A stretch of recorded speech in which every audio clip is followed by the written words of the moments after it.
خير كلام سبائك للبخاري مخلدة على الأيام.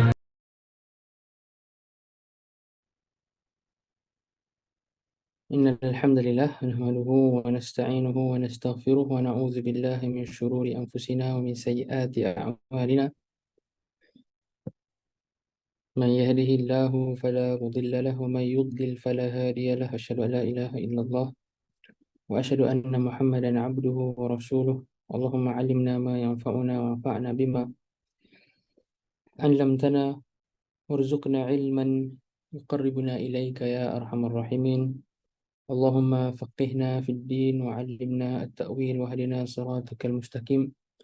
اللهم إنا نعوذ بك من علم لا ينفع ومن قلب لا يخشع من نفس لا تشبع ومن دعوة لا يسمع.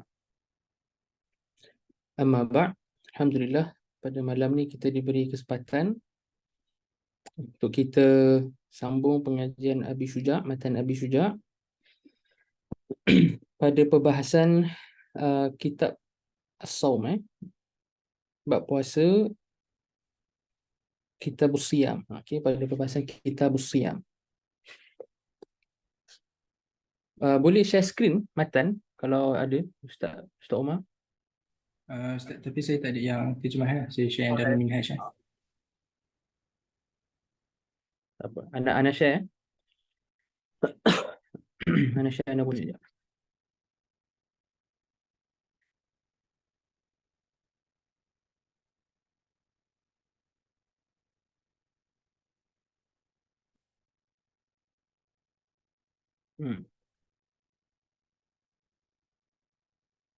Okay.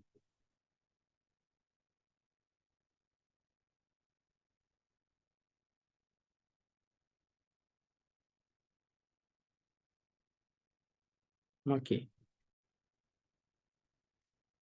Mana dia? Okey, kitab Siyam. Okey, tafadhal. Salah seorang baca. Siapa nak volunteer? Nak tengok sikit. Ada?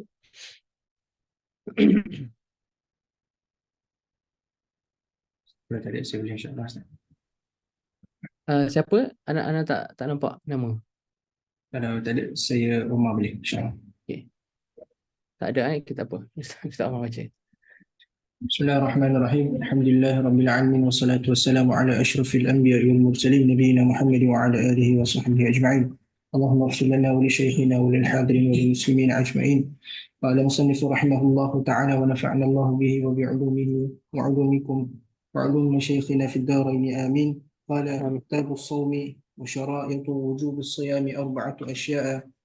الإسلام والبلوغ والعقل والقدرة على الصوم وفرائض الصوم أربعة أشياء: النية والإمساك عن الأكل والشرب والجماع وتعمد القي. فصل. Sampai situ dah. Ya, ahsan. Jazakallah khair jazak. Okey, kitab Siyam. Ana nak tanya dulu, yang hadir malam ni, ana tak tahu lah. Yang hadir malam ni dah hadir semalam ke? Siapa yang ni first dia join? Dia tak join lagi kelab Umdatul Ahkam. Boleh tulis dekat chat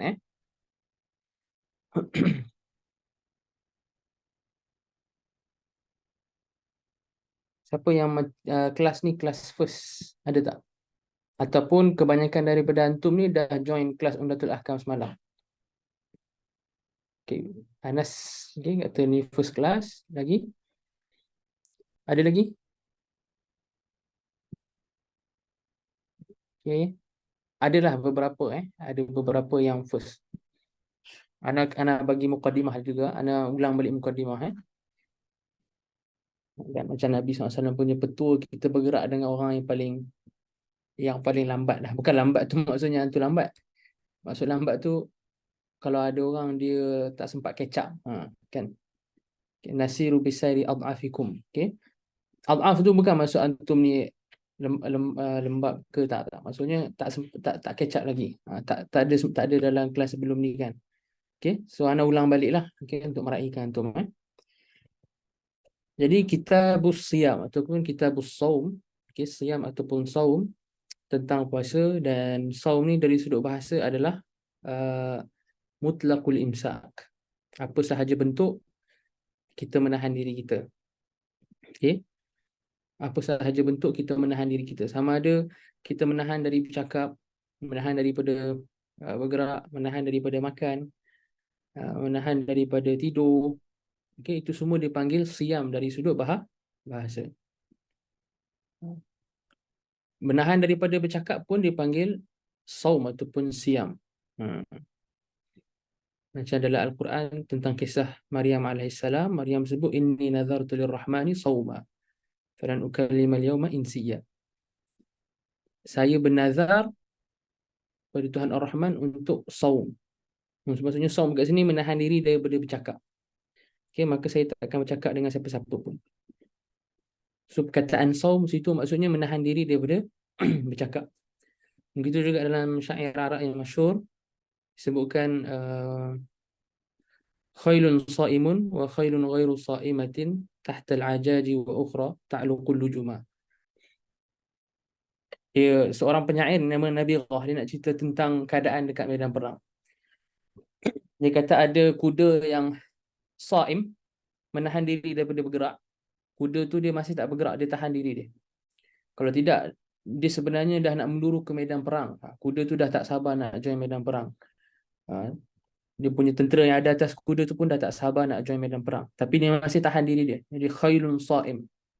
Wa khailun ghairu saimatin. Ada kuda yang dia dah tak tahan, dia terus dia pergi ke medan perang lah. Okay? Meluru ke medan perang. Tahtal ajaj. Dia pergi ke medan perang dan kuda tu dipenuhi dengan debu peperangan. Okay? Bila perang, dekat padang pasir lah ada debu berterbangan. Okay? Tahtal ajaj. Wa ukhra ta'lu kullu juma. Kuda-kuda tadi yang masih tak bergerak tu, dia orang semua dah bersedia dah nak pergi ke medan perang. Kuda-kuda tu dah tak sabar nak pergi medan perang sampai mereka dah mengunyah tali kekang, kan? Dan mengunyah-ngunyah tali kekang. Okay? So daripada syair tu tunjuk saim, khailun saim, kuda puasa. Kuda puasa tu maksudnya bukan dia puasa makan minum, maksudnya dia menahan diri daripada bergerak. Okay? Dan seperti mana yang tu sedia maklum, puasa ni antara rukun Islam yang utama. Berdasarkan hadis Nabi SAW, hadis Ibnu Umar, bunyal Islamu ala khams, yang syahadati alla ilaha illallah wa anna Muhammadar Rasulullah wa iqamis salat wa ita'iz zakah wa shaumi Ramadan. Sebahagian riwayat didahulukan haji atas puasa, sebahagian riwayat didahulukan puasa atas haji. Wa shaumi Ramadan salah satunya puasa Ramadan. Okey, rukun Islam. Maka siapa daripada kalangan orang Islam yang mengingkari kewajipan puasa, okey, akan menyebabkan dia keluar daripada Islam. Okey, dia telah melakukan satu perbuatan yang kita anggap kufur lah. Kekufuran yang besar yang mengeluarkan seseorang daripada Islam. Mengingkari kewajipan puasa, mengingkari persyariatan puasa, menyebabkan orang tu boleh keluar daripada Islam. Melainkan orang tu dia mungkin baru masuk Islam, dia tak tahu. Okey, kita cakap mu'allaf lah, okay, revert yang baru masuk, mungkin dia tak pernah dengar pasal puasa contohnya. Ataupun orang yang hidup jauh daripada ulama. Mungkin dia duduk kat pedalaman, tempat dia tak ada ustaz, tak ada ustazah, tak ada ulama. Okay? Jadi bahkan tempat dia tak ada orang agama pun. Mungkin Islam berdasarkan nama sahaja, kan. Jadi dia tak pernah dengar pasal puasa, jadi dia mungkin beringkari kewajipan puasa. Dia tak jatuh kufur, tak keluar daripada Islam. Mereka dua ni diberi uzur lah. Okay? Yang pertama siapa? Pertama, hadithu ahdin bil Islam, orang baru masuk Islam. Yang kedua, man nasha'a bi badiyatin ba'idatin 'anil ulama. Okey. Setakat ni jelas, Dan bulan puasa ini fadilatnya banyak. Terlalu banyak. Semalam Ana dah sebut dah, Ana galakkan untuk antum baca kitab At-Targhib wa Tarhib. Ana sebut semalam Ibnul Munzir, tapi bila Ana teringat balik Ana silap. Al-Munziri, bukan Ibnul Munzir. Al-Munziri. Ibnul Munzir awal. Dia ulama sekitar 300 lebih Hijrah. Ibnul Munzir ni, Al-Munziri ni mutakhir sikit. Kurun ke-7 Hijrah. Okay, Al-Munziri. Muasir, sezaman dengan Sultanul Ulama, Al-Izz bin Abdul Salam. Okay, sezaman dengan dia. Ataupun kitab Fadail al-A'mal. Kan, Maulana Zakaria Al-Kandahlawi rahimahullah. Mana-manalah kitab-kitab yang cerita tentang hadis-hadis kelebihan ni. Riyadhus Salihin pun bagus. Okay. Imam Nawawi. Dan dalam kita nak menghadapi bulan puasa, benda yang terbaik kita boleh buat apa? Selain daripada kita nak belajar refresh hukum hakam ni, yang terbaik kita boleh buat, yang pertama adalah kita memperbaharui dan memperbaiki taubat. Tashih taubah. Okay? Tashihut taubah. Kata para ulama tasawuf ataupun tazkiyah, okay? Apa-apalah panggillah kan, ulama tasawuf ke tazkiyah ke ulama amal qulub ke, kata para ulama tasawuf lah, kan, perjalanan hamba ke Allah ni, antara maqam yang awal ni adalah taubat. Hatta kalau antum tengok Riyadhus Salihin oleh Imam Nawawi, lepas Imam Nawawi bawa bab berkaitan ikhlas, okay? Bab yang kedua terus dalam Riyadhus Salihin adalah bab taubat. Isyarat kepada maqam taubat ni adalah maqam pertama. Seorang hamba tu dalam perjalanan dia kepada Allah, yang dia kena selesaikanlah, okay? Ataupun yang dia kena capai.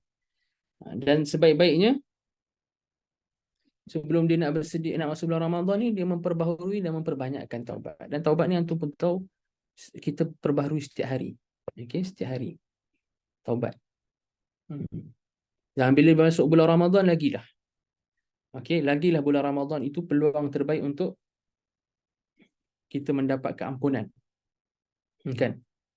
Macam Nabi SAW sebut, raghima anf syakhsin dakhala Ramadan ataupun adraka Ramadan thumma kharaja minhu wa lam yughfar lah. Okay, atau kama qala Nabi SAW. Raghima anf. Raghima anf ni kalau kita terjemah harfiah dia, maksudnya berdebulah hidung. Kan? Berdebulah hidung. Berdebulah hidung tu maksudnya hina dan rugilah. Orang ni bila dia orang susah, hina, dia buat kerja yang merendah dan menghinakan dia, muka dia akan berdebu dan kotor lah. Okay, jadi Nabi SAW kata orang yang hina dan rendah ni adalah dia masuk bulan Ramadan, sempat Ramadan tapi tak diampunkan. Okay? Tak diampunkan dosa dia. Kedua, amalan yang kita nak buat untuk bersiapkan diri sebelum Ramadan ni adalah kita mula mujahadah lawan nafsu. Okay, lawan nafsu kita sikit demi sedikit. Mujahadah lawan nafsu dan membiasakan diri kita dengan berbuat amalan. Tambah sikit demi sedikit. Okay, sampailah Ramadan. Dan insya-Allah lah itu adalah dia punya sesi khas nanti. Kalau mungkin antum ada kelas ataupun pengajian dengan ustaz lain ataupun ustazah lain, dia boleh ceritalah tentang fadail. Okey, kita masuk hukum hakam. So kita nak belajar hukum hakam. Okey, matan Abi Syuja' kita nak belajar hukum hakam. Sebelum kita nak masuk apa yang ada dalam matan Abi Syuja' ni, ana kena beri mukadimah yang dia tak ada dalam matan Abi Syuja' lah. Tapi penting untuk kita tahu. Permasalahan ni ada dekat kitab-kitab fiqh yang lain lah. Al-Yaqut An-Nafis ke, Muqaddimah Hadramiyah ke, Zubat ke, apatah lagi kitab-kitab yang lagi tinggi kan. Ni itu tentang macam mana kita nak sabitkan masuk bulan Ramadan. Semalam dalam kelas Umdatul Ahkam ana dah sebut, cuma ana sebut tu agak tak tersusun lah sebab ana sebut ikut huraian hadis. Cuma dalam kelas fiqh ni ana cuba bagi lagi tersusun. So untuk sabitkan masuk bulan Ramadan ni, kita ada dua cara utama. Dua jenis utama lah. Dua jenis utama dalam nak sabit masuk bulan Ramadan. Cara pertama kita cakap cara yang am lah, yang umum. Bi tariqin am. Cara pertama. Cara yang kedua kita nak sabitkan dengan cara yang khusus. Okay, khas. Okay. Ia ada bi tariqin am dengan bi tariqin khas.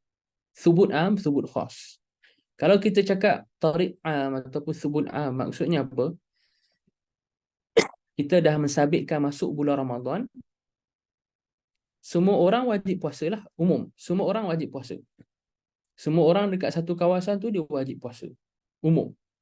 Tapi kalau kita cakap cara yang khas, okey, sabitkan bulan Ramadan dengan cara yang khusus, maka kewajipan puasa tu mungkin untuk orang tertentu je. Orang tertentu je. Dia bukan sabit umum, dia sabit khusus. Wajibnya puasa itu untuk individu tertentu. Okey. Yang kita nak utamakan sabit umum. Sabit umum ni dua je dalam mazhab Syafi'i. Pecahan besar dia. Sabit khusus ni banyak dalam mazhab kita, ada 8 ataupun 9. Okay, kita nak fokus yang sabit umum sebab itu yang asas, yang penting. So untuk mensabitkan secara umum masuk bulan Ramadan ni, kita ada dua cara lah yang utama dalam mazhab kita. Pertama, dengan kita sempurnakan bilangan Sya'ban 30 hari. Okey. Menyempurnakan bilangan Sya'ban 30 hari. Yang kedua, dengan nampaknya anak bulan. Nampaknya anak bulan oleh saksi yang penuhi syarat. Itu dia. Saksi yang penuhi syarat. Dia adalah beberapa syarat dia. Kalau orang tanya macam mana nak sabitkan masuk bulan Ramadan dengan cara yang umum sehingga semua orang dekat kawasan tu, dekat negeri tu, dekat negara tu kena puasa, sama ada dengan kita menggenapkan Sya'ban 30 hari. Bila dah genap Sya'ban 30 hari, confirm hari yang lepas 30 tu satu Ramadan. Okay, itu cara pertama. Ataupun cara kedua dengan sabit dengan kita nampak anak bulan. Boleh? Kan? Imam Ibn Raslan dalam Zubat sebut yajibu saumu Ramadhan bi ahad amrayn. Kan? Wajib puasa Ramadan tu dengan salah satu daripada dua perkara. Ahad amrayn bistikmali Sya'ban al-adad. Pertama, dengan kita menyempurnakan bilangan 30 hari Sya'ban. Okey. Bistikmali Sya'ban al-adad atau ru'yatil adli hilal asy-syahri, ataupun yang kedua, orang yang adil nampak anak bulan. Au ru'yatil adli hilal asy-syahri. Okey, au ru'yatil adli hilal asy-syahri. Orang yang adil nampak anak bulan. Fi haqqi man duna masiril qasri. Okey, fi haqqi man duna masiril qasri itu nak Quran nanti. Okey. Dia pandangan yang tak mutamad.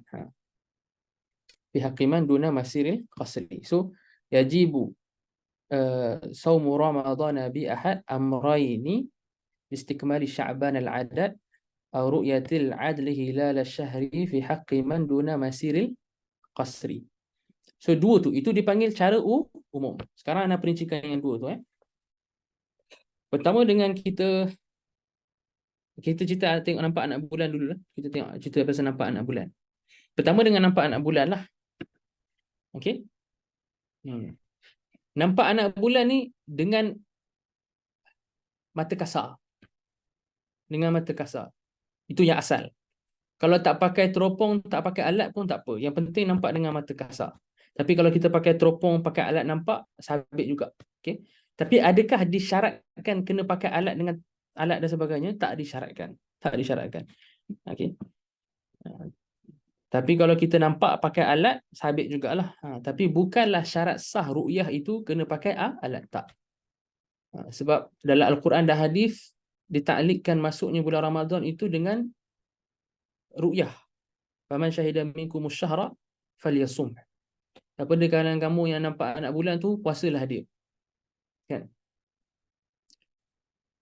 Dalam hadis Nabi SAW sebut, semalam kita jumpa hadis kan, sumu li ru'yatihi wa aftiru li ru'yatihi. Sumu li ru'yatihi.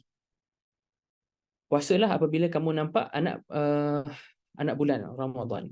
Ru'yah. Dan ru'yah tu kita dah terangkan, dia ru'yah basariyah. Maksudnya melihat dengan mata. Okey?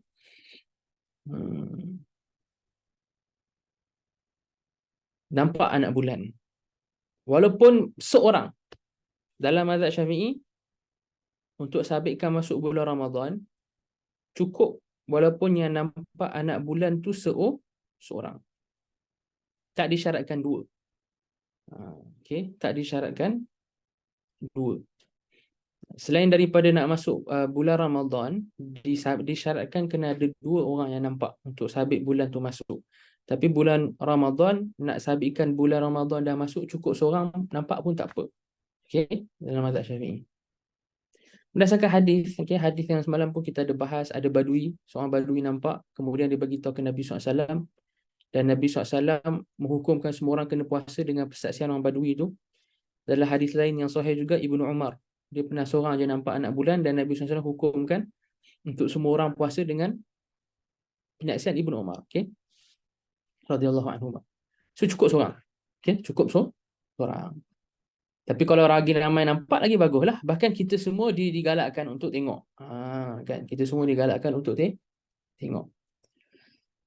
Yang seorang yang nampak ni, dia mestilah orang yang adil. Dan adil tu maksudnya adil syahadah. Kalau dia bukan adil syahadah pun, dia tahap mastu.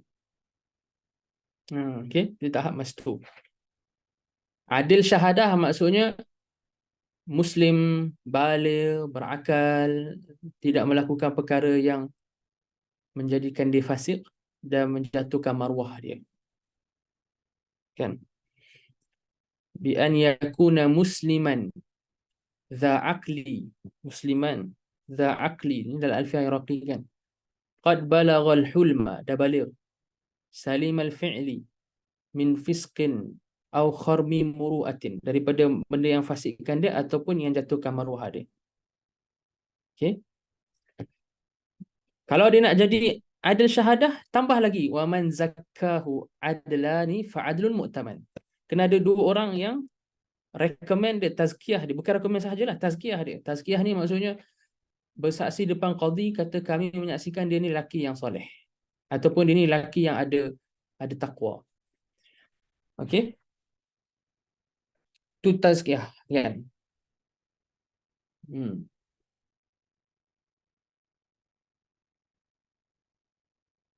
Apa nama dia, Sidi Abdullah Al-Alawi Asy-Syanqiti dalam Maraqis Su'ud sebut, wal adlu an yajtanibal kaba'ira wa yattaqi fil ghalibis saghaira. Orang yang adil tu dia menjauhi dosa besar, dan begitu juga dia menahan diri dia ataupun memisahkan diri dia daripada dosa kecil. Dosa kecil pada kebiasaannya dia jauhkan diri daripada dosa kecil. Maksudnya dia mungkinlah buat dosa kecil, tapi bukanlah berterusan, tak ada taubat, okay, tak ada rasa bersalah, tak. Dia mungkin buat sekali-sekala dan diselangi dengan taubat.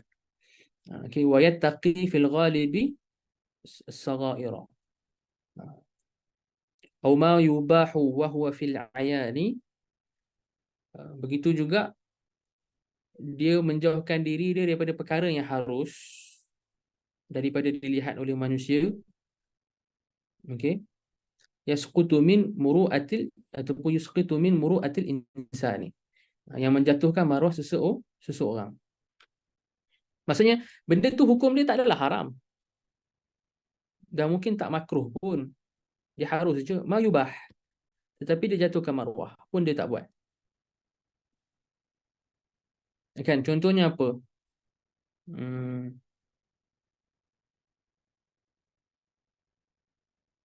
Contohnya kita cakap, macam mana pernah bagi banyak contoh sebelum ni apa? Ada ustaz pakai singlet contoh. Ustaz keluar rumah pakai singlet pagoda kan. Tak dosa, tak makruh. Tak makruh. Tak makruh pun. Ya, tapi dia pakai singlet pagoda contohnya. Ataupun dia pakai seluar 3/4. Tak ada masalah 3/4 Pakai 3/4 contoh dengan singlet. So itu menyebabkan dia tak jadi adil syahadah. Dan lagi satu, adil syahadah ni dia kenalah lelaki dan merdeka. Lelaki dan merdeka. Disaksikan di hadapan qadhi. 2 orang saksikan dia ni orang yang adil. Kalau tak ada 2 orang saksikan dia orang yang adil, jadi mastur. Okey. Kalau tak penuhi syarat dia tu lelaki, maksudnya dia perempuan, dan tak penuhi syarat dia tu merdeka, contohnya dia hamba, maka dia jadi adlul riwayah. Dia boleh jadi perawi yang adil lah dalam hadis, tapi bukan dalam menjadi saksi. Okay? Last sekali fasik. Itu orang Muslim yang kategori terakhir fasik. So kita ada adil syahadah, mastur, adil riwayah, fasik. Jadi yang penyaksian dia kita terima untuk nampak anak bulan ni mesti adil syahadah ataupun mastur. Dan lepas dia nampak anak bulan, dia kena buat persaksian depan qadi dengan lafaz syahadah. Ashhadu, saya bersaksi. Ashhadu anni ra'aitul hilal, contoh. Saya bersaksi, saya nampak anak bulan semalam, contohnya. Dia tak boleh pergi depan qadi, dia kata, ukhbirukum bi anni ra'aitul hilal. Saya khabarkan kamu semalam saya nampak anak bulan, contoh. Tak. Dia kena guna lafaz ashhadu. Kena guna lafaz syahadah. Okey? Dan qadi itu terima persaksian dia. Maka lepas tu dihukumkanlah untuk semua orang dekat kawasan tu puasa. Kena ada persaksian depan qadi dan kena ada syahadah. Faham Bila dia nampak dan qadi dah hukumkan dengan persaksian dia, semua orang dekat kawasan tu kena puasa. Bila kita cakap kawasan tu maksudnya apa? Wilayah ke, daerah ke, negeri ke, negara ke, apa? Bandar ke? So ulama kata semua orang kat kawasan tu maksudnya semua orang yang masa matahari terbit, masa matahari terbit dan tenggelam tu sama. Kawasan yang matahari bila dia terbit dan tenggelam tu sama, akan nampak serentak, hukum dia sama, dari sudut dia kena puasa. Ulama istilahkan ittihad al-matali'. Ittihadul matali'. Dengan samanya ataupun bersatunya masa matahari dengan bulan keluar. Matahari tenggelam. Itu maksud ittihadul matali'. Kan? Macam KL dengan Singapura. Sama. Kita dengan Indonesia, anda rasa ada beza sikit. Tapi kita dengan Singapura, ittihadul matali'. So, semua orang yang ittihadul matali' ni, dia hukum dia sama, kena puasa lah. Cuma zaman sekarang, dia mungkin rumit sikit sebab dalam negara-negara ni, dia ada otoriti dia yang sendiri. Ada hakim, ada mufti dia. Tu cerita lain lah. Kita tak bincang isu tu. Kita nak bincang just teori wise. Teori wise-nya, ittihadul matali' kena puasa. Dalam mazhab Syafi'i. Okay? Dan ittihadul matali' ni, dia tak dikadarkan dengan jarak tertentu.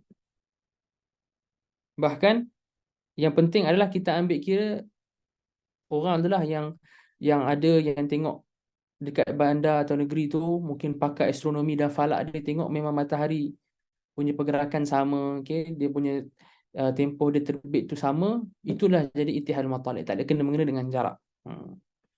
Sebab bagi Imam Ar-Rafi'i, muktamad Imam Rafi'i adalah ittihadul matali' maksudnya tempat kita yang nampak bulan ni tadi, anak bulan ni tadi, orang yang kena puasa macam dengan orang yang kena puasa sebab dia sama hukum dengan kita. Kita nampak anak bulan, dia pun kena puasa juga. Imam Rafi'i kata dia kena puasa kalau dia punya jarak dengan kita tak lebih jarak qasar, 2 marhalah.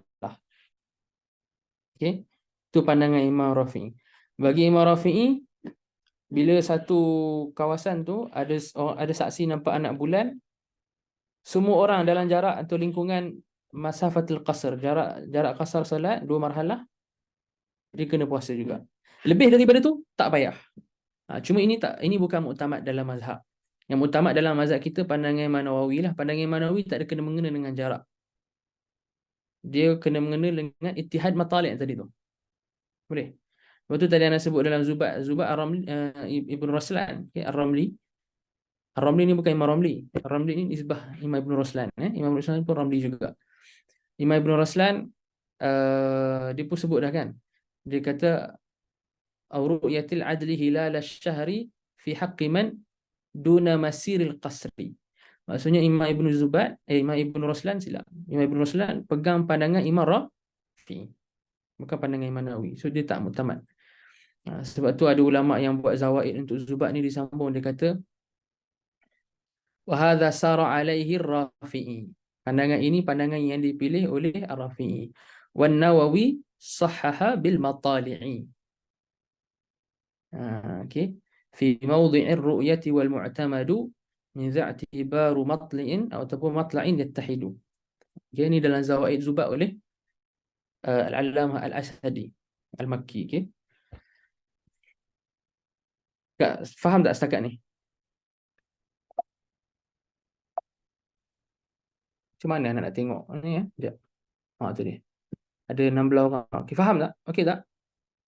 Jelas. Okey.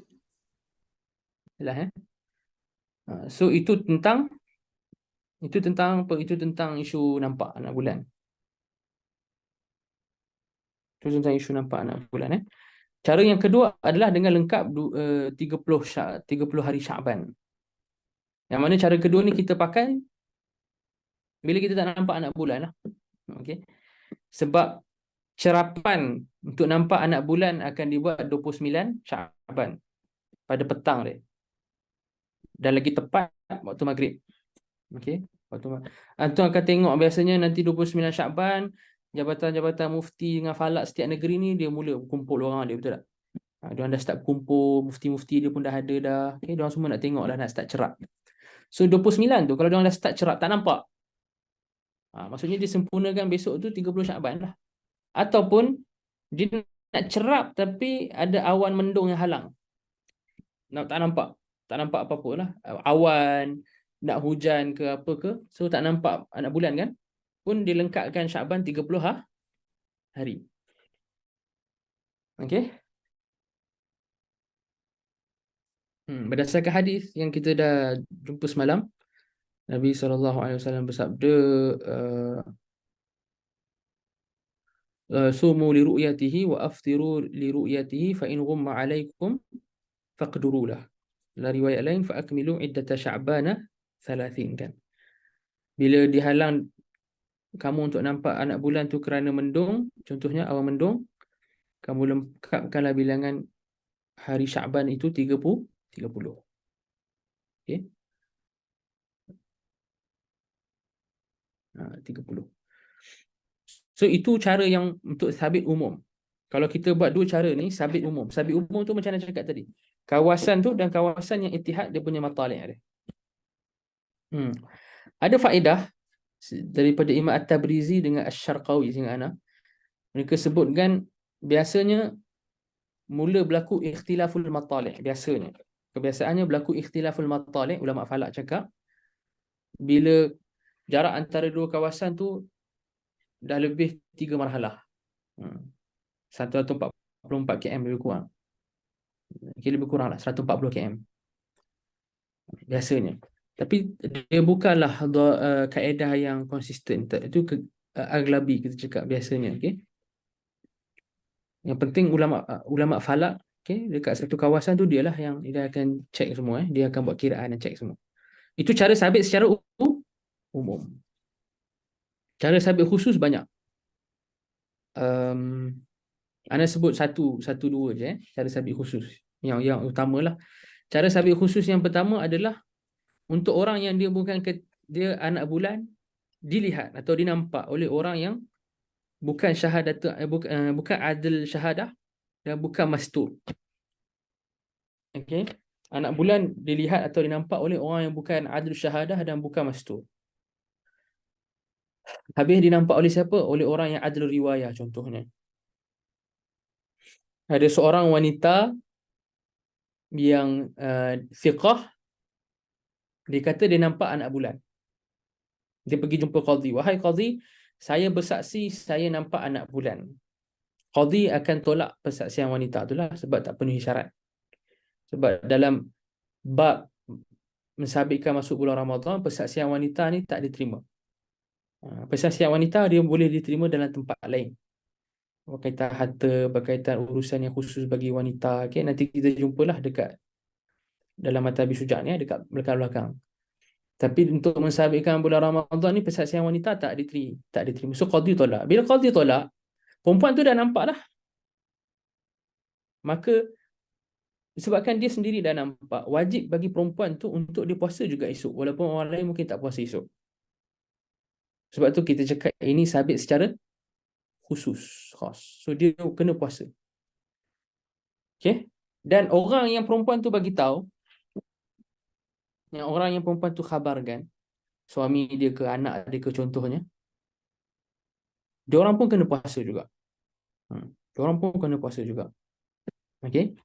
Kalau perempuan tu perempuan yang solehah, thiqah lah. Okey, diorang pun kena puasa juga. Ataupun hamba. Hamba nampak, hamba yang soleh, ya, hamba yang uh, bertakwa. Dia nampak persaksian dia tak diterima sebab dia hamba, tapi mungkin tuan hamba dia ke siapa yang dia bagi tahu tu, dia orang kena puasa. Okey. Ataupun orang fasik nampak. Orang fasik nampak. Okey, kita ada orang, contohnya orang fasik lah, fasik. Dia buat dosa terang-terangan contohnya. Dia kata dia nampak anak bulan. Kan? Dia kata dia nampak anak bulan. Of course persaksian dia tak diterima. Kan? Tapi fasik ni bagi tahu dia punya ahli keluarga dia. Saya nampak anak bulan. Okay? Nampaknya esok ni Ramadan lah. First kali hukum fasik tu kena puasa tak? Fasik tu kena puasa. Dia sendiri nampak betul tak? Dia tak boleh buat apa lah. Takkan dia nak ingkar apa dia nampak kan? Fasik tu sendiri dia kena puasa. Kemudian orang yang fasik tu bagi tahu, contohnya dia bagi tahu ahli keluarga dia. Ahli keluarga dia tu kena puasa kalau mereka rasa dia cakap benar. In dhunna sidquhu. Kalau disangkakan dia cakap benar. Kalau kawan-kawan dia, family dia rasa dia cakap benar, dia tak tipu kali ni, waktu tu diorang wajib puasa juga, dan ini sabit khusus untuk mereka je. Okay.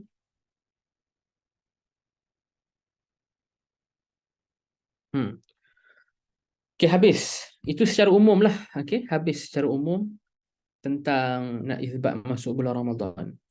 Dia ada banyak perbahasan lagi, tapi tak apa, kita berpada dengan yang tu. Itu yang asas. Okay, itu yang asas. Kemudian kita masuk syarat wajib puasa.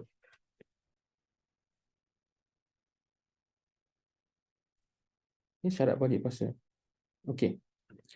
Wasyaraitu, kata Imam Abu Syuja' rahimahullah, wasyaraitu wujubi as-siyami thalathatu asya'. Syarat wajib puasa tu 3. Ataupun sebenarnya disebut 4 lah kat sini, ya. Tapi bulugh akal tu dikira satu. Pertama al-Islam. Okey. So pertama al-Islam. Okey, pertama al-Islam. Maksudnya orang yang wajib puasa ni orang Islam. Pertama orang Islam. Kedua yang wajib puasa orang Islam yang dah murtad. Na'udzubillah. Nasallallahu salamah wal afiyah. Wassabat. Orang yang murtad, dia pun wajib puasa. Okey. Nanti bila dia masuk Islam balik, jika ditakdirkan dia masuk Islam balik, tahun-tahun yang dia tinggalkan puasa itu dia kena qada. Okay, dia kena qada. Itu kita panggil murtad lah. Okay, murtad dia kena. Siapa yang tak payah puasa ni? Yang tak payah puasa ni kafir yang bukan murtad, yang asli. Okay. Dia tak payah puasa dengan maksud apa? Dengan maksud, kalau kita nak cerita dengan mudahnya, sebenarnya dia kena puasa, tapi sebenarnya sebelum kewajipan puasa tu, bila nak kena kat kafir asli tu, disyaratkan dia masuk Islam dulu. Macam tu. Okay. Orang kafir yang bukan murtad ni, mereka wajib puasa dengan syarat mereka masuk Islam dulu. Kalau syarat tu tak dipenuhi, kewajipan tu tertuju dekat dia, tapi kita tak boleh ambil apa-apa tindakan. Dia tak boleh buat apa-apa tindakan. Tak boleh tiba-tiba kita ambil orang non-Muslim mana-mana, kita pergi kurung dia sebab dia tak puasa, contoh. Ataupun Jabatan Agama pergi ceroboh restoran non-Muslim tertentu time bulan puasa kan. Cakap orang semua kena puasa. Okay, tak boleh lah. Tapi dari sudut kewajipan puasa tu tertuju kat dia, tak tertuju lah kan, sebab perbahasan yang anda dah sebut dah. Al-kufar ni mukhatabuna bi furu'i syariah kan. Okay. Fakhutibal kuffaru bil furu'i ma' syartin laha. Macam Al-Ashqar sebut. So dia dimukhatabahkan dengan furu' syariah. Okay. Tapi selagi syarat tu tak dipenuhi, iaitu selagi dia tak masuk Islam, kita tak ambil apa tindakan. Walaupun dari sudut kewajipan tu sebenarnya kena dekat dia juga. Seperti mana dia juga wajib solat. Seperti mana dia wajib bayar zakat juga. Kesemua kewajipan-kewajipan ni tertuju kepada orang kafir. Tapi dengan syarat dia masuk Islam dulu. Dengan syarat dia masuk Islam dulu. Dan pembahasan tu masyhurlah dalam ilmu usul fiqh. Dalam ilmu usul fiqh. Yang kedua, orang yang baligh. Baligh. Maksudnya puasa tak wajib untuk budak yang tak baligh lagi. Okey. Budak yang tak baligh lagi tak wajib puasa. Kalau dia tak mumayyiz, tak sah pun puasa dia. Kalau dia mumayyiz, puasa dia sah, jadi puasa sunat. Okey. Dan budak yang mumayyiz umur 7 tahun, kita dah boleh mula ajak dia puasa. Latih dia. 10 tahun kalau dia tinggal untuk puasa, kita dah boleh rotan dia. Ini sekiranya waktu umur setahun dia dah kuat dah larat untuk puasa. Kalau 10 tahun dia dah kuat dah larat untuk puasa, kita suruh dia puasa tapi dia tetap tak mau, waktu tu boleh rotan. Ulama kiaskan dengan solat. Kan? Ulama kiaskan dengan solat. Solat pun 7 tahun kita dah boleh suruh dia solat. 10 tahun kalau ditinggal, kita boleh rotan. Ulama kiaskan puasa dengan solat.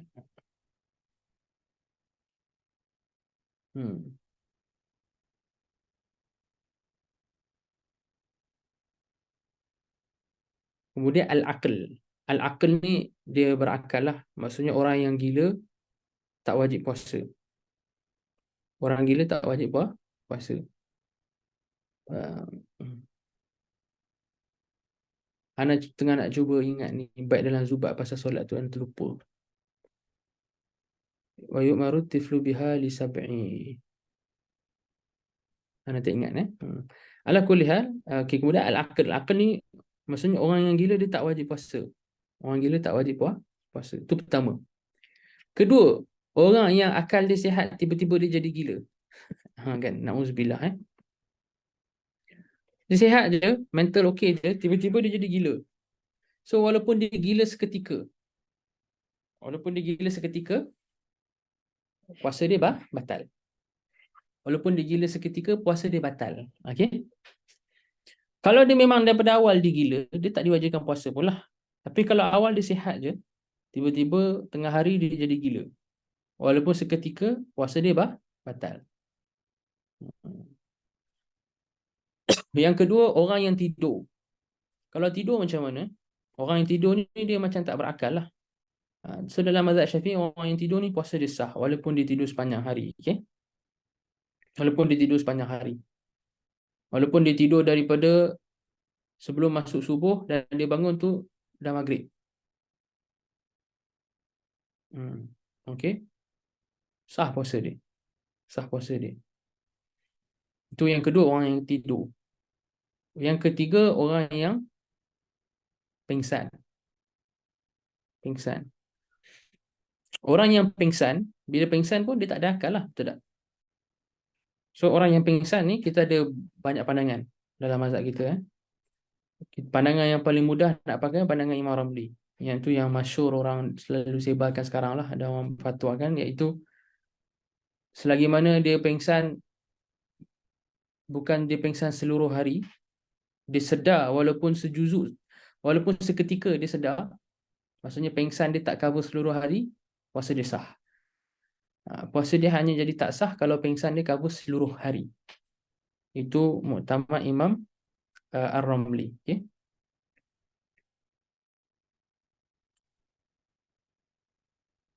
Macam Imam Ibn Raslan sebut dalam Zubat kan, wa in yufiq mughman alaihi ba'da yawm walau lu haidatan yasihhu minhu sawm.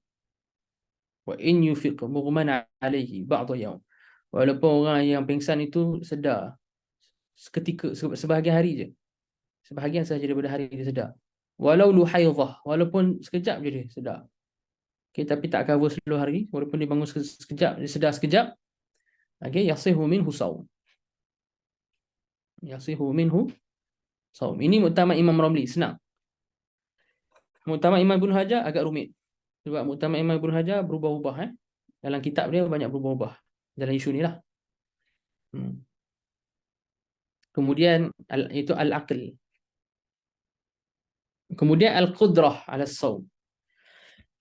Orang yang mampu ada itaqah ataupun qudrah, kemampuan untuk dia puasa. Maksudnya orang yang tak mampu dan tak ada kemampuan tak wajib puasa. Siapa dia? So ulama kata yang biasanya yang tak ada kemampuan dan yang tak wajib puasa ni, pertama al-harim, al-syekh al-kabir ataupun al-harim, orang yang tua dah, yang dah tak larat, dah tua, dah nyanyuk contohnya, ataupun dah memang lemah, tak larat. Okey, itu pertama. Yang kedua, orang yang sakit kronik. Sakit kronik yang dah tak dijangka akan sembuh. Al-marid al-muzmin alladhi la yurja bur'uhu, ataupun sebahagian kita cakap alladhi la yurja zawaluh. Orang yang sakit yang tak diharapkan dia akan sembuh lagi dah. Kedua mereka ini tak wajib puasa. Mereka bayar fidyah. Setiap hari satu cupak makanan asasi. Okey. Itu siapa tu? Itu orang yang tak ada kudrah dengan itaqah. Okey, orang yang tak ada kudrah dengan itaqah. Orang tua, Syekh Al-Harim dengan al-marid alladhi la yurja bur'uhu. Orang yang sakit kronik. Ada sakit kronik yang dia tak dijangka akan sembuh lagi dah. So berapa syarat tu? 4 sebenarnya, tapi Imam Abu Syuja' kira 3 sebab dia kira berbuluk dengan akal ni samalah. Sebab berbuluk dengan akal ni basically taklif mukallaf lah kan. Kita boleh tambah lagi satu. Kalau tu nak tambah lagi satu as-sihah. So Islam, buluh, akal, qudrah, sihah. Sihat. Maksudnya apa? Sihat ni maksudnya orang yang sakit tak payahlah. Dan sakit ni bukan sakit macam tadi. Ini kita bincang orang yang sakit yang akan sembuh ataupun dijangka akan sembuh. Bila kita syaratkan as-sihah, maksudnya kita bicara tentang al-marid alladhi yurja bur'uhu. Pesakit atau orang sakit yang dijangka akan sembuh. Tapi ketika tu dia tengah sakit lah. Dia tengah sakit. Apa dhabit sakit yang bolehkan sembuh? Bolehkan sembuh pula. Ada silap. Apa dhabit sakit yang bolehkan orang tu membuka puasa? Apa dhabit sakit yang membolehkan orang tu berbuka puasa?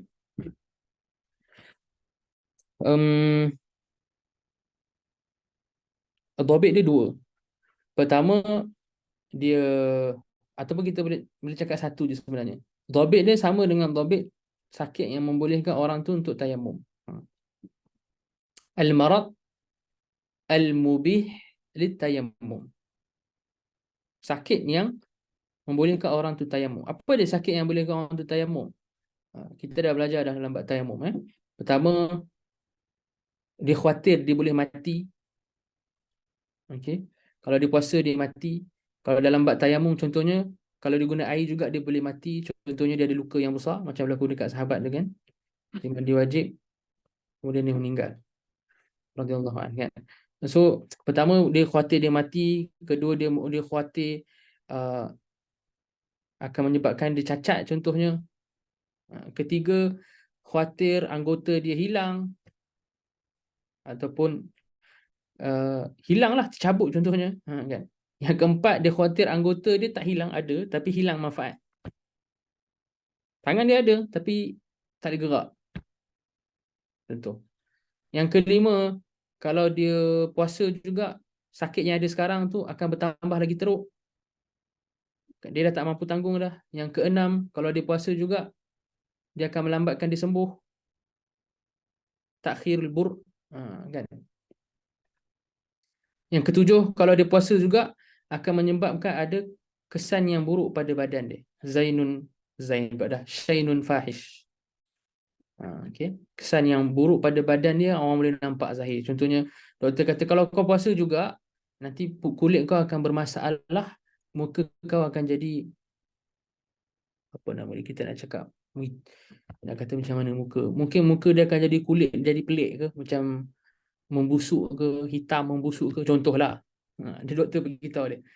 Kalau kamu puasa juga nanti kulit kamu ni yang bahagian zahir tangan muka kamu ni akan hitam membusuk contoh. Dia tinggalkan lah. Okay? Dia tak puasa. So itu lebih kurang 7 tu. So itu marat yang mubih li tayamum dengan mubih li al-fitr. Lil fitr maksudnya untuk dia tak puasa. So mereka ni geng-geng yang sakit yang yang dijangka akan sembuh ni, dia tak wajib puasa lah. Cuma dia akan wajib dia tak wajib puasa time tu. Tapi dia wajib qada nanti. Okay? Bila dia dah sihat, dia dah mampu, dia wajib qada. Dan dia berbeza dengan tadi. Berbeza dengan sakit kronik tadi. Sakit kronik tadi, tak ada isu dia kena qada. Tak ada isu. Katakanlah dia dah sakit kronik. Doktor kata penyakit kamu ni teruk sangat. Okay? Tak payah puasa, dia akan lemahkan badan kamu. Kamu ada penyakit tertentulah tu, sakit jantung ke apa, teruk sangat. Okay? Tiba-tiba Allah takdirkan keajaiban berlaku, dia sihat. Satu hari dia bangun, dia sihat. Dia boleh main badminton, dia boleh lari apa semua elok je. Kan? Macam orang muda contoh. Kena qada tak? Puasa-puasa yang ditinggal waktu dia sakit kronik, tak payah qada. Kenapa tak payah qada? Sebab puasa tu tak wajib pun ibtidaan. Maksudnya at the first place tak wajib pun kena dekat dia. Okay? Sebab yang ibtidaan wajib kat dia waktu tu dia fidyah. Adapun sakit yang dijangka sembuh, sebenarnya memang dia khitabkan untuk dia puasa, dia wajibkan puasa. Hanya sahaja dia tak buat sebab dia sakit, maka bila dia dah sembuh nanti dia kena ganti. Okay? Faham tak? Itu beza dia. Jelas? Itu syarat wajib. Okay, kita tengok faraidus shaum pula. Faraidus shaum. Fardu puasa. Benda-benda yang wajib kita kena buat ketika puasa. Yang pertama, okay, kata Imam Abu Syuja' rahimahullah, arba'atu asya'. Okay, arba'atu asya'. Yang pertama, an-niyah. Kena niat. Kena niat.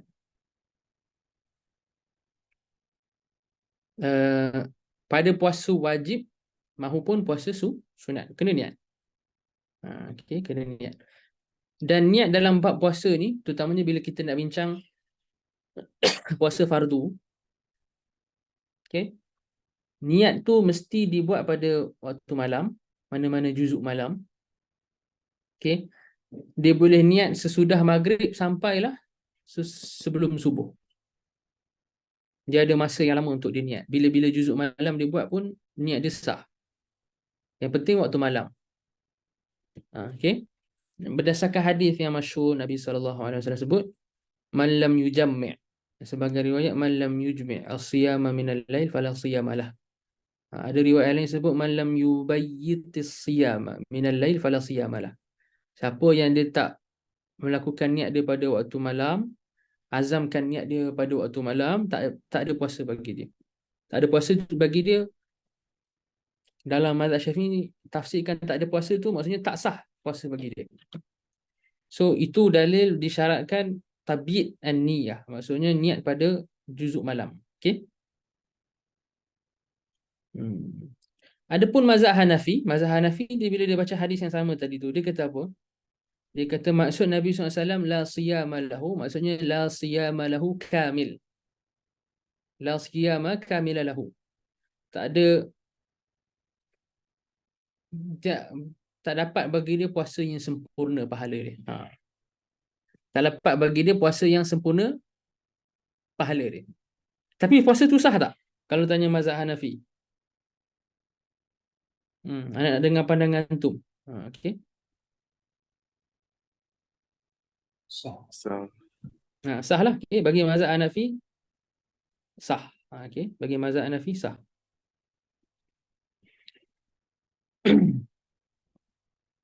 So dia lihat hadis tu, nafyu dekat situ, an-nafi nafyul kamal. Maksudnya la siyama lahu kamil. Mazhab kita melihat nafi dekat situ nafius sihah. La siyama sahiha lahu, sahihan lahu. Macam tu.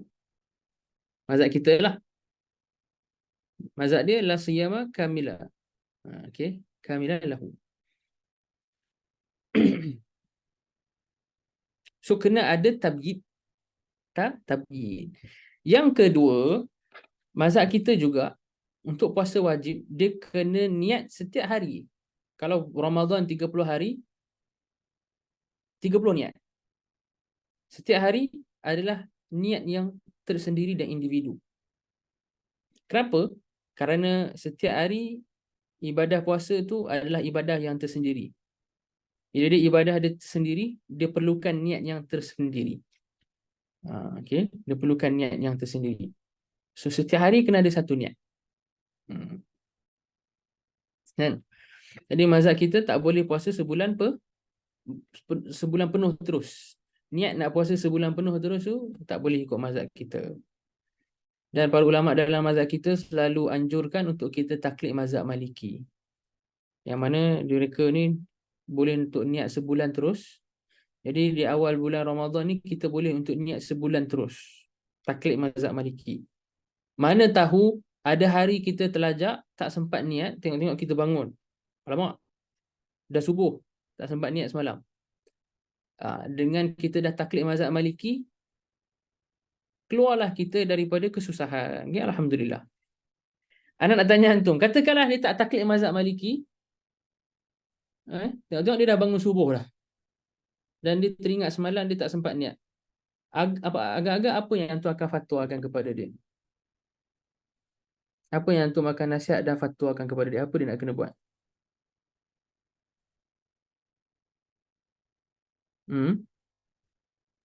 Pokok Ustaz. Apa dia? Hari itu dia kena imsak. Lepas tu nanti qada balik. Hari tu dia kena imsak, nanti qada balik. Ya, betul lah. Itu jawapan mazhab Syafi'i lah. Dia wajib imsak. Kalau kita nak bagi jalan keluar, kita nak fatwakan untuk bagi jalan keluar kat dia, kita fatwakan ikut mazhab Hanafi. Yang mana mazhab Hanafi tak syaratkan tabyid tadi, ingat tak? Tak syaratkan tabyid. Sebab tu saya ingat anak sama ada Asy-Syarqawi atau Asy-Syabromalisi, antara dua imam ni mereka suruh fatwa ikut mazhab Hanafi. Okey.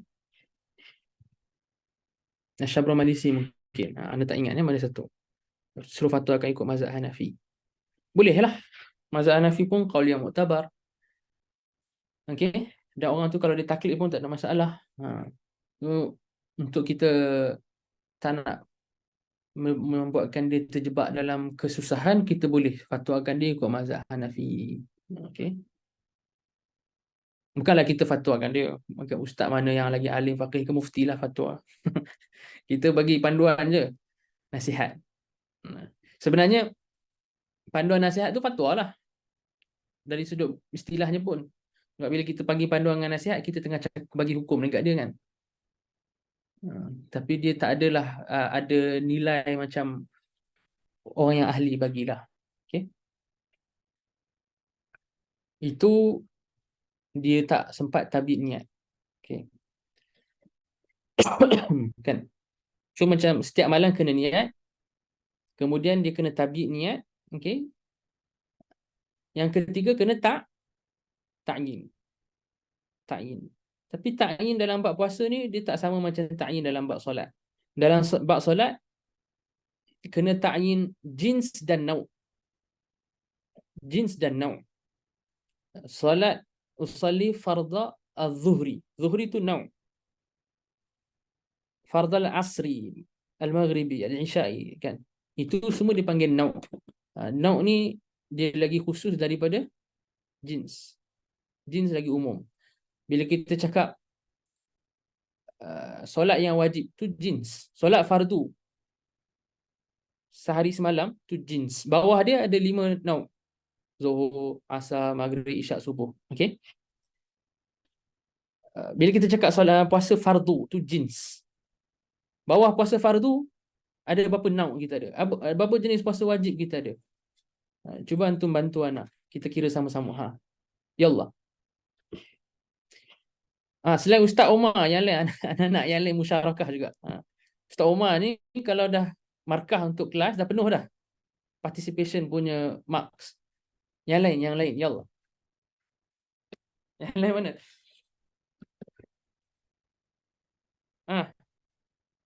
Imam Ibn Khaldun sebut dalam Al-Muqaddimah, kalau kelas tu hanya talqin ilmu je, dia tak ada faedah. Maksudnya Imam Ibn Khaldun kata kalau kelas tu cikgu tu cakap je, anak murid dengar catat, anak murid dengar catat. Dia tak jadi, anak murid tu tak jadi orang alim. Puasa nazar, okay, bagus. Satu lagi.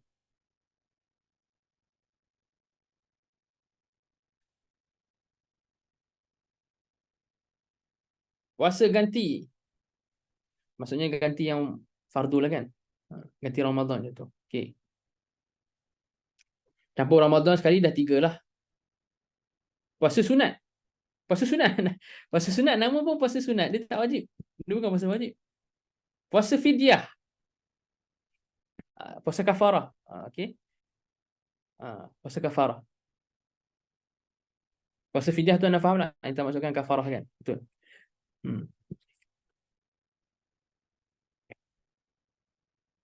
Kita ada apa nama dia? Ramadan. Adaan. Maksudnya Ramadan itulah adaan. Kemudian qada Ramadan. 2. Yang ketiga tadi ada yang tu sebut nazar. 3 dah. Yang keempat tadi ada sebut kafarah. Dan kafarah, puasa kafarah banyak. Banyak jenis. Tengok kafarah apa dia buat lah. Kafarah dia setubuh puasa ke, setubuh ketika haji ke, setubuh kafarah membunuh ke, kafarah sumpah, dia banyak. Okey. Dan dia sebenarnya tak wajib dia ta'yinkan kafarah mana. Nawaitu sawma ghadin an kafaratin. Sah. Dia tak boleh cakap nawaitu sawma ghadin an kafarati qatlin. Nawaitu sawma ghadin an kafarati ziharin, an kafarati jima' fi Ramadan. An kafarati jima'in qabla tahallul awal. Tak perlu. Cukup dia nawaitu sawma ghadin an kafarah. Cukup situ. Dah berapa dah tu? 4 kan? Kafarah banyak lah kan. Tapi kita anggap dia masuk bawah yang keempat lah kan. Kafarah. Puasa. Okay, Ramadan adaan. Ramadan qadaan. Nazar. Kafarah. Okay, apa lagi tinggal? Siapa tahu lagi satu puasa wajib?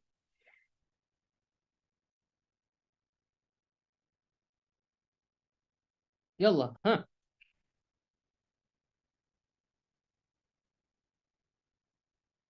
Tak acik tengok buku Kalau ada depan tu buka kitab kan, siapa yang duduk tengok kitab Takrirat Sadidah ke apa ke, tak acik. Anak-anak jawapan yang datang daripada akal dan hati sanubari. Yang ma fis sudur, bukan ma fis sutur. Ada tak? Siapa tahu? Satu lagi. Tak ada Puasa, okey, yang diwajibkan oleh pemerintah sebelum kita nak solat istisqa. Untuk solat istisqa, antara kaifiat yang paling afdal dia, kita akan puasa beberapa hari lah. Pemerintah kalau diwajibkan orang dekat bandar atau negeri tu kena puasa, orang wajib puasa. Taat kepada pemerintah, dia wajib puasa. Hari keempat dia keluar solat istisqa kan. Tapi bila pemerintah arahkan untuk puasa, dia jadi wajib. Okay? Itu pun puasa wajib.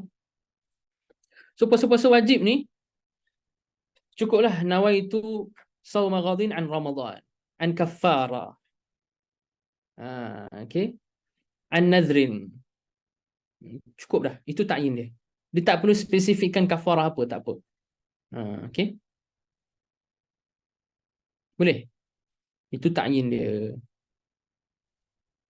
Apa kadar minima niat puasa untuk Ramadan ni? Apa aqallun niyah, kadar paling minima puasa untuk Ramadan? Kadar paling minima dia niat nawaitu sawma ghadin an Ramadan. Bahkan dia boleh pendekkan lagi. Iaitu dia niatkan ghadin tu, sawma ghadin, hari esok tu, dia boleh masukkan hari esok tu, dia boleh niatkan untuk dia masukkan hari esok tu dekat umum perkataan Ramadan. So dia cakap nawaitu as-sawma an Ramadan. Semua boleh. Nawaitu sauma Ramadan contohnya, ataupun nawaitu as-sauma an Ramadan. Itu paling pendek.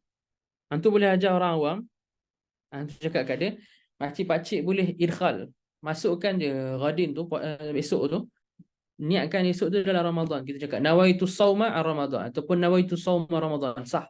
Berapa perkataan tu? 3 je. Nawaitu sauma Ramadan 3. Ataupun nawaitu as-sauma an Ramadan 4. 4 tu cukup. Ni mudah. Nak ajar orang kan mudah. Okey. Paling pendek sekali nawaitu sauma Ramadan. Dan dia niat perkataan Ramadan tu dia dah masukkan ghadin. Okey. Itu aqallun niyyah. Aqallun niyyah.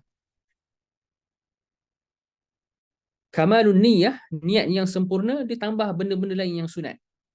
Nawaitu sauma ghadin an adai fardhi ramadhani hadhihi sanati lillahi ta'ala. Itu paling sempurna.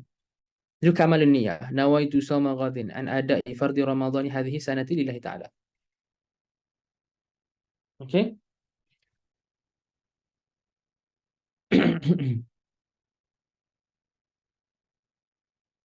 Kalau dia nawaitu sauma ghadin an adai fardhi ramadhana, sah tak? Boleh jadi tak sah untuk orang yang tahu bahasa Arab ataupun orang yang faham nahwu. Kalau orang awam tak ada masalah. Nawaitu sauma ghadin an adai fardhi ramadhani hadhihi sanata. Untuk orang awam tak ada masalah. Untuk orang yang tahu bahasa Arab atau faham nahwu boleh jadi masalah. Okey. Macam Imam Ibn Hajar sebut. Sebab kalau dia niat, kalau dia kata nawaitu sauma ghadin an fardhi ramadhana, okey, Ramadan tu dah tak jadi mudhafu ilaih dah. Kalau tidak Ramadan ni mamnu' minas sarf lah. Dia mana boleh baris bawah. Kan? Tapi dia bolehkan mamnu' minas sarf kat situ sebab dia diidhafahkan, betul tak? Mamnu' minas sarf ni dia boleh jadi baris bawah kalau dia diidhafahkan atau tambah alif lam. Kan? Macam Imam Ibn Malik sebut dalam Al-Fiqh, malam yudhaf au yakub ba'da al-radif. Bagaimana tak didhafahkan atau tak ditambah al. So kalau dia tak didhafahkan, dia baca fathah. Jadi bila jadi fathah dia jadi zaraf. Okey, dia jadi zaraf. Okey, maf'ul fi. Maksudnya apa? Maksudnya nawaitu Ramadhan. Pada bulan Ramadan saya berniat untuk laksanakan satu puasa fardu. Puasa fardu tu apa? Saya tak tentukan. Tahun ini. Okey. Tahun ini. Itu terjemahan dia jadi. Ataupun nawaitu sauma ghadin an adai fardhi ramadhani hadhihi sanata. Dia tak idhafahkan Ramadan dengan hadis sanah. Kalau dia idhafahkan Ramadan dengan hadis sanah, dia akan jadi Ramadan tahun ini. Tapi kalau dia baca hadis sanata, dia akan jadi tahun ni saya berniat. Dia jadi zaraf lah, maf'ul fi. Maksudnya nawaitu hadhihi sanata. Tahun ni saya berniat. Untuk apa? Untuk puasa esoknya bagi Ramadan. Ramadan bila?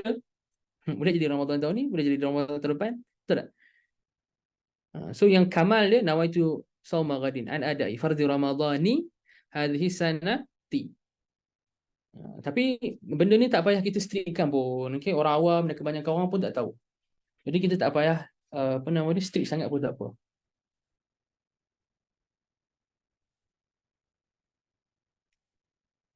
Itu isu niat.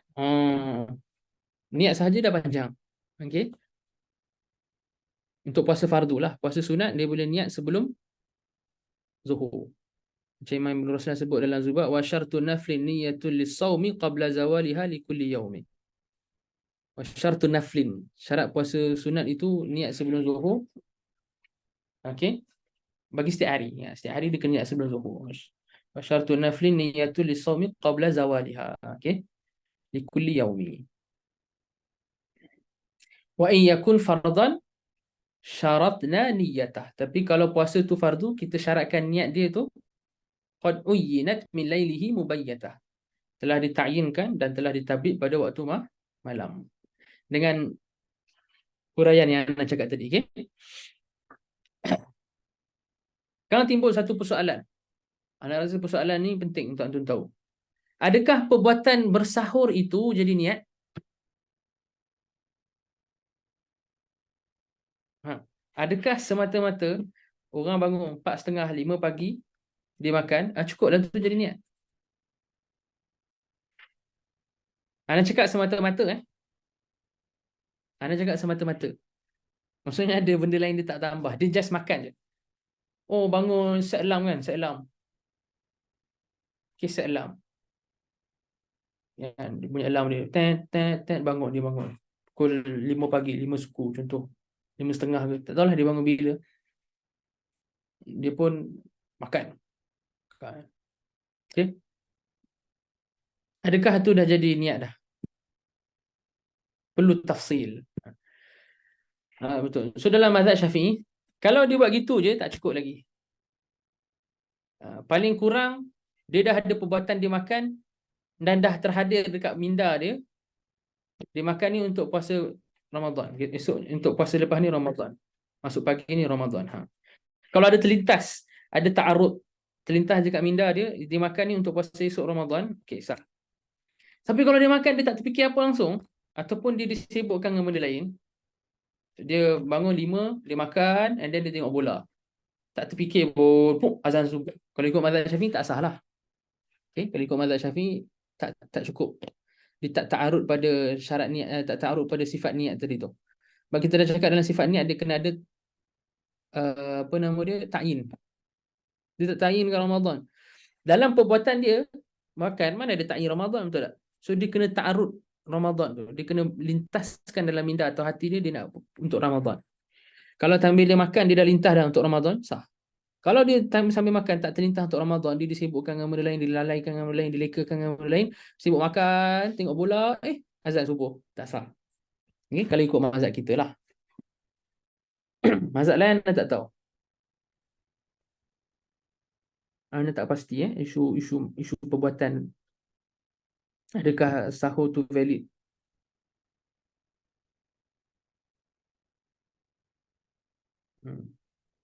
Apa dia? Okey, habis isu ni.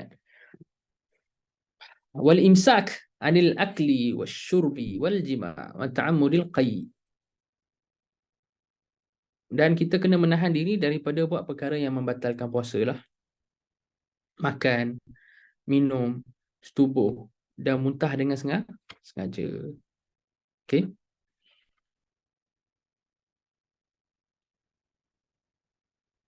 Dan itu diperincikan dekat bawah ni, iaitu ma yufattiru bihi as-saim ataupun ma yafturu bihi as-saim.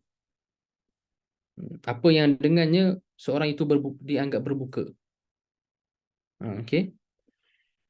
Atau ma yuftiru boleh atau fa yufattiru. Bihi as-saim.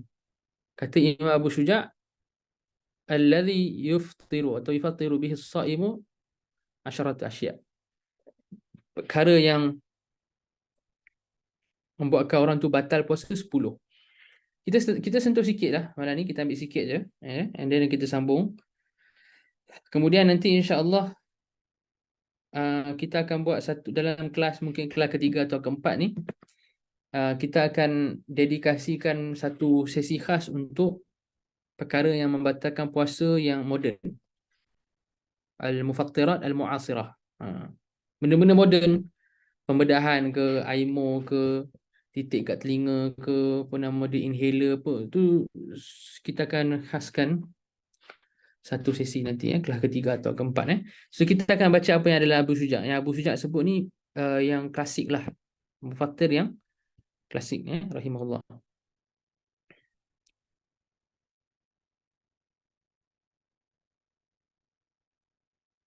Nak masuk perbahasan tak? Jauh. Sebab jauh ni, perbahasan ni panjang. Ma wasala amdan ilal jawf war ra's. Antum rasa macam mana?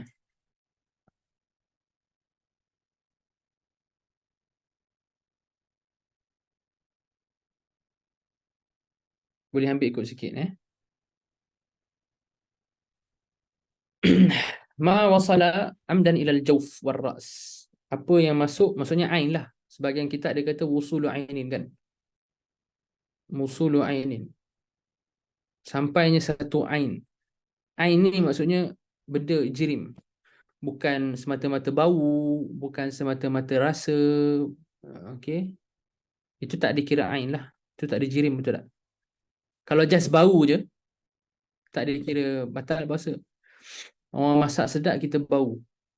Sebab bauan dia bukan jirim. Okey.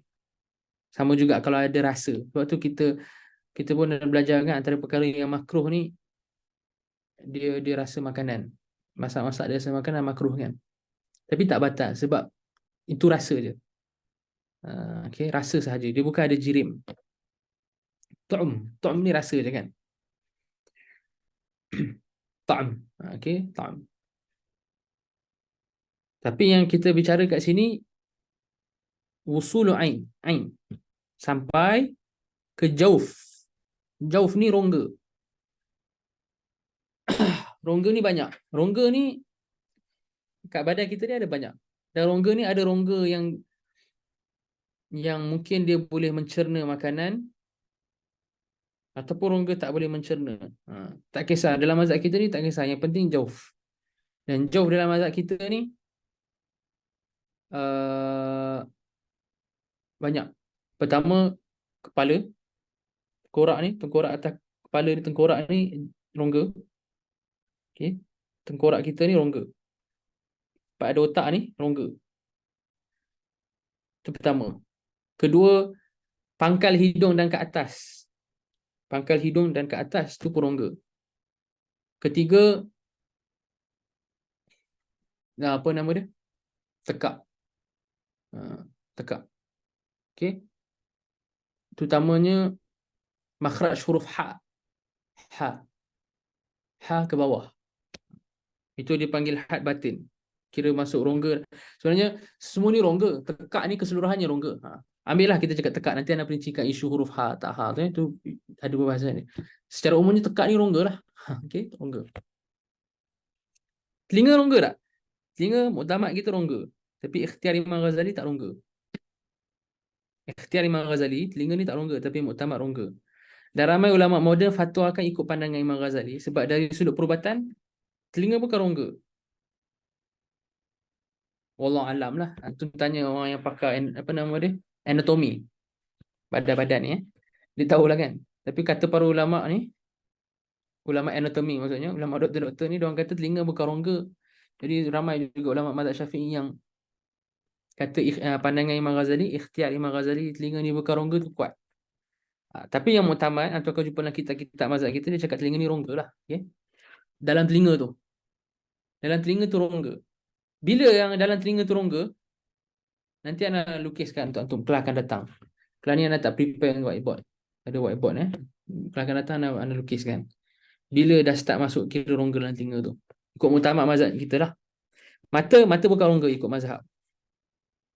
Mata bukan rongga. Perut rongga lah. Bahagian ni perut dan dada ni semua ni rongga. Rongga.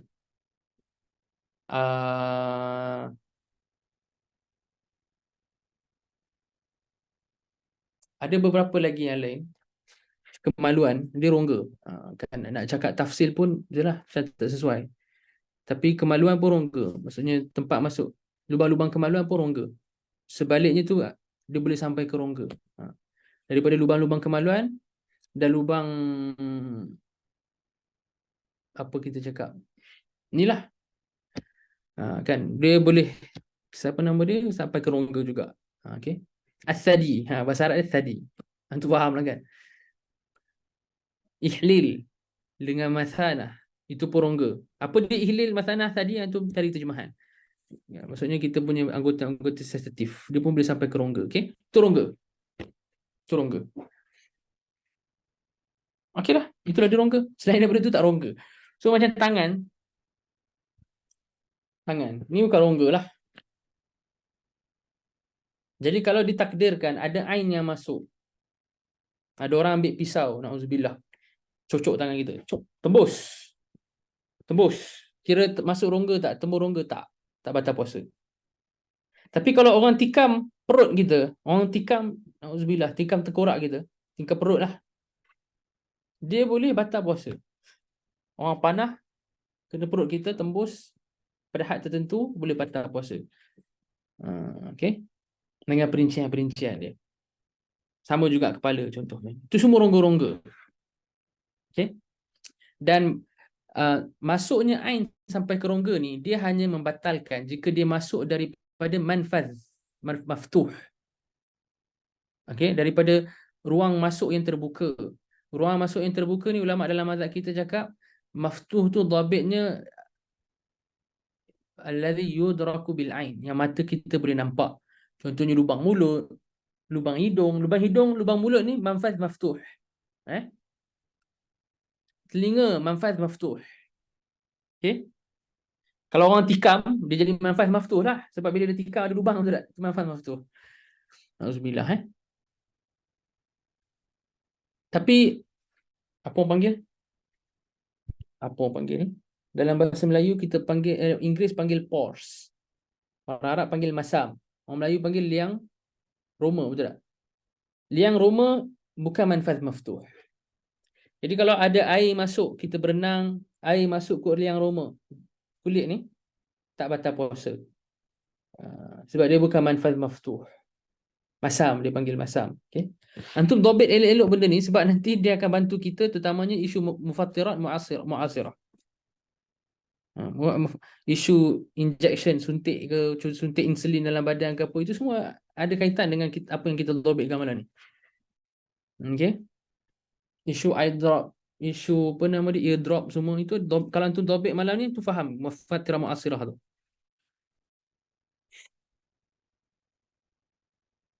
Sampai ain. Okay? Sampai ain dekat rongga kita daripada manfaz maftuh. Begitu juga manfaz maftuh, lubang-lubang kemaluan.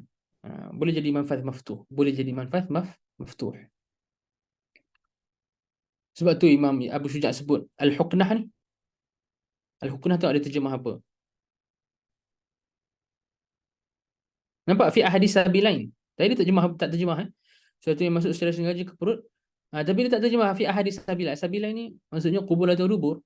Qubul atau dubur tu manfaz maftuh. Patutnya dia terjemah kat sini. Saya tak tahu kenapa dia tak terjemah. Ala kulli hal tak apalah. So tu pun manfaz maftuh. Okay? So apa dia? Ana ulang balik last sekali. Ana ulang balik untuk bagian tu faham. Dhabit dia wusulu ain, sampainya ain ke dalam rongga melalui manfaz maftuh. Rongga apa? Tadi yang ana perincikan semua tu, yang rongga-rongga tu. Manfaz maftuh apa? Tadi yang ana cakap. Lubang hidung, lubang mulut, lubang apa nama dia, telinga, lubang sabilain, okey? Tu maftuh. Boleh? Itu asas dia. Itu asas dan basic dia. Daripada asas dan basic ni nanti kita kembangkan lagi dan kita akan tengok yang perkara-perkara moden yang membatalkan ni. Okey? Wallahu taala alam bisawab. Tak sempatlah yang lain. Ada soalan?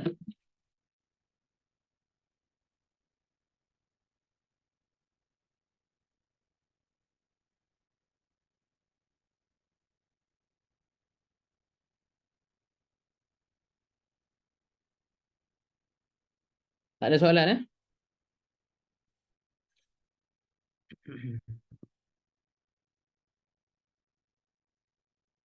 Jelas.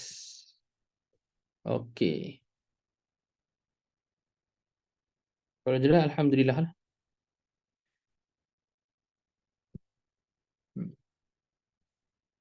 Okay, so sampai sini sahaja. InsyaAllah nanti kita sambung lagi detail. Sebenarnya Abu Syuja' dia sebut perbahasan bab puasa ni pendek je. Sangat pendek kan, nampak? Agak pendek lah berbanding kitab-kitab lain. So mungkin kita perincikan sikit kerana ada hajat. Okay, kerana ada hajat kita perincikan ataupun kita sebut benda yang tak dalam matan Nabi Syuja' juga. Kerana yalah yang mungkin ada yang hadir ni memang yang sebelum ni tak join kelas. Ada orang yang mungkin orang awam nak tahu apa permasalahan yang mungkin berkaitan dengan dia ke ataupun yang selalu timbul ke kan. So kita tambahlah apa yang tak adalah Nabi Syuja' kan. Okay. So kita, dan dia mungkin panjang sikit. kita tambah panjang sikit lah. InsyaAllah. So, slow lah. Kita mungkin belajar slow-slow sikit. Okay. Better daripada mungkin kalau antum cuba nak hadir satu daurah pagi ke petang, 2 hari betul-betul, mungkin antum tepu. Boleh lah tangkap kan. Kena dengar balik rakaman ke, tepu. Ni kalau kita mungkin ambil berkala ni, mungkin lagi better. Tengoklah. Setengah orang dia ambil berkala lagi better. Setengah orang dia ambil daurah lagi better. Setiap orang dia ada apa? Keadaan dia tersendiri. Wallahu ta'ala alam bisawab. So, yang baik tu daripada Allah, yang lemah tidak cakap daripada diri anda sendiri. Sallallahu alaihi wasallam Muhammad wa ala alihi wasallam. Subhanakallah bihamdi asyhadu an la ilaha illa anta astaghfiruka wa atubu ilaik. Assalamualaikum warahmatullahi wabarakatuh. حديث جوامع الكلم مذاق الشهد عند فمي سنفهمها ونحفظها